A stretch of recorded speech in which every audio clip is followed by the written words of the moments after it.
You're doing a lot. You hold appointments, medications, phone calls, and small mercies. And sometimes it feels like you're holding the whole day. I'm Michelle, creator of J&B Inspired, and this is Radiant Moments Caregiver Oasis. Today, I'm not going to offer a perfect plan. I'll share 5 small practical ways to rebuild your energy so the day feels a little lighter. Strategies that fit into the cracks of your life, not in the gaps. Short, repeatable actions that reduce overwhelm, protect your capacity, and help keep you showing up. No guilt, no grand gestures, just steady, honest practices. We'll begin with a tiny reset you can use in under 2 minutes. Welcome. I'm Michelle of J&B Inspired, and this is Radiant Moments Caregiver Oasis. This podcast holds space for the real, messy, brilliant work of caregiving. Each episode, I bring practical tools, gentle perspective, and community ideas so you can hold both the weight and the wonder of looking after someone you love. Today, we're talking about self-care in a way that actually fits your life. 5 simple, powerful strategies that rebuild energy, reduce overwhelm, and make the day feel a little lighter. Let's start with the truth. Caregiving asks a lot. It stretches your heart and your schedule, and it can leave you carrying a grief that's quiet and a tiredness that's loud. Sometimes you feel proud, sometimes you feel resentful, sometimes both in the same hour. That complexity, it's normal. It's human. Self-care isn't a luxury for people with spare time. It's the practical maintenance that keeps you steady in the long run. Today, I'll give you approaches that are short, repeatable, and effective. No perfection, no guilt, just steady, honest practices. Why small matters? There's a science to this. Big, heroic self-care days are lovely but rare. Small, frequent acts change the brain and the system. They create new pathways for how you respond to stress and makes resilience something you build in incremental, sustainable steps. That's what we're doing. Not a rescue plan, but an ongoing daily toolkit. Let's get started. Strategy number 1, the quick reset. Think of this as an emotional reboot that takes less time than a cup of tea. It's a targeted way to move out of reactivity and back into presence. Center your body. Press one hand on your heart lightly and the other on your belly. Breathe in slowly for a count that feels natural and breathe out for a little longer. Focus on the exhale. Choose a short, grounding phrase. I am here. This moment is passing. One breath. Use the reset when you feel tightness in your shoulders, the rush of anxiety, or the impulse to react. It's portable in the car between appointments, in the kitchen after a difficult call, or on the edge of the bed before a phone conversation. Anchor it to a transition. After you hang up a call, after a clinic appointment. Habit stacking is the secret to remembering without adding a chore to your list. If you're ready, try this reset now. Pause the episode if you need more time. Strategy number 2, micro rest rituals. Rest doesn't have to be a long day away. Micro rest is deliberate, short, and restorative. It interrupts the stress cycle before it becomes exhaustion. 3 simple rituals you can rotate. Sensory grounding. Close your eyes and name 5 sounds, 4 sensation, 3 smells. A progressive release. Tense a muscle group for a second, then let go. Move from your feet to your shoulders. Rest position. Recline or lean back. Soften your jaw, let your eyes close, and breathe with intention. These are maintenance actions, small oilings that prevent bigger breakdowns. I like to personally use sensory grounding when I have had a challenging appointment where the doctors haven't listened to the information that my loved one is providing. They've dismissed what they're saying as not relevant to their actual field of expertise. And I find that I feel frustrated and upset on behalf of my loved one because they genuinely put so much effort into letting this highly professional, experienced person with trust that they would be heard and seen. So in these moments, I use sensory grounding, where I close my eyes and I really do focus on sounds, sensations, smells to just recenter and be able to come back in my full power to be present for my loved one, to help them to navigate the feeling of not being heard and how we can approach it differently next time. I use progressive release after we've been through therapy. Say we've had an extra challenging therapy session where emotions have been high and my loved one comes out and they're just overwhelmed. I use this progressive release with them and me at the same time. I tense my hands, my shoulders, and then I gently release all of them. Before we get in the car, we've reset, we've taken a breath, and everything is a little more calm.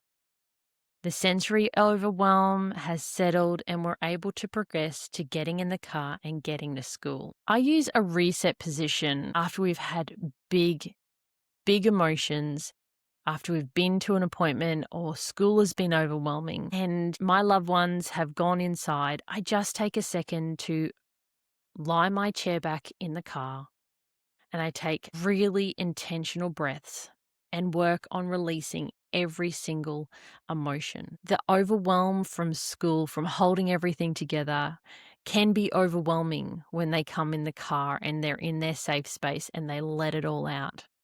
This lets me reset before I walk into the house. It takes me less than 90 seconds and I'm able to come and be present and calm and regulated. I highly recommend trying any of the 3 as maintenance actions. Strategy number 3, boundaries that protect. Boundaries aren't about shutting people out. They're about naming limits so you can keep showing up. They're practical and short. Here are some scripts that I've prepared to help you. With family, say, thank you. Could you take care of picking up the groceries on Friday at 5 p.m? If it's work, I'm managing a health issue at home and need to prioritize one urgent item today. Can we please move our meeting to tomorrow morning? And if it's your lovely friends, I appreciate you checking in.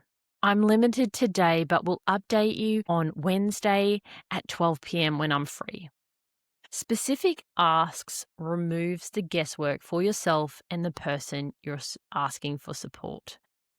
Boundaries are care. You can't pour from an empty cup. Strategy number 4. Gratitude with honesty.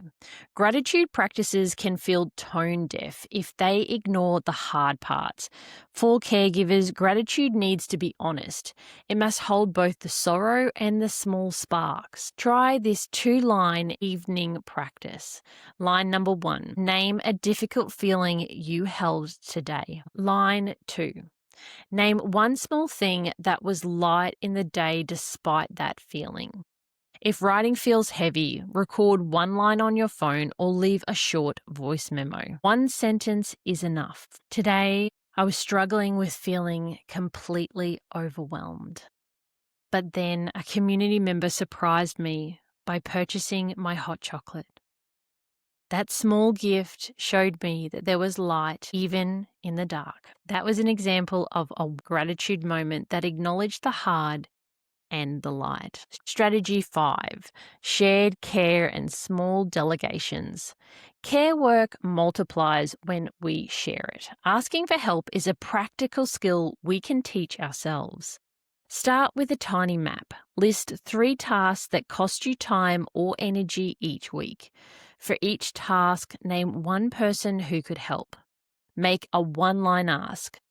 Could you please pick up the prescriptions on Thursday from Chemist Warehouse? Ask for a trial, not a lifetime commitment. Build a micro circle of 2 or 3 people and use a simple group chat or shared calendar.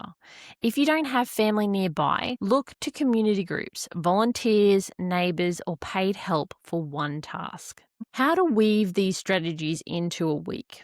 Choose one anchor for each day and a primary micro practice. Here are some examples. In the morning, do a quick reset after your first routine task. At midday, micro reset after a heavy moment. And in the evening, a 2-line gratitude practice. Midweek, one small delegation ask, and on the weekend, reflection and adjust. Keep expectations low but specific. The power comes from doing a little often. Making practices stick. 3 small habit levers. Habits need 3 things: an anchor cue, a micro prompt, and an environmental nudge. Your anchor cue means attach the practice to something you already do, a micro prompt. Create a short label on your phone by setting alarms, reset, rest, and gratitude, and adding them to your calendar. An environmental nudge is putting the journal on your bedside table or leaving a small stone in your pocket. You could also use a help list and keep that on the fridge. These reduce friction and make help choices obvious. Common problems and what to do if you forget. Use reminders or visual cues. Start with 2 or 3 days a week. If guilt spikes about asking for help, practice the boundary scripts out loud. If you feel there's no one to ask, test one small paid task or a community resource. Even one small change can reduce pressure significantly. A short compassion practice. Place your hand where it feels comfortable. Breathe slowly. I want you to think, may I be gentle with myself? May I be patient with my progress? And repeat your breath. Keep this rhythm going. This is not indulgence, it's recalibration. Take a moment to continue this practice. Let's talk about how to measure progress without pressure on yourself. So pick one simple metric. How many days did I do the practice this week? Or how many one-line asks did I manage to make? Small measurable markers keep momentum without judgment. And it's important to celebrate the micro wins. One reset executed, one boundary spoken, one delegated task. Here are some practical Q&As that I hear all the time. I just don't have time. You have time in fragments. Target those fragments. Join it with a task you're already doing. You won't notice the difference between when you did it before and by adding in your practices. I don't want to burden people. A specific time-bound ask is not a burden.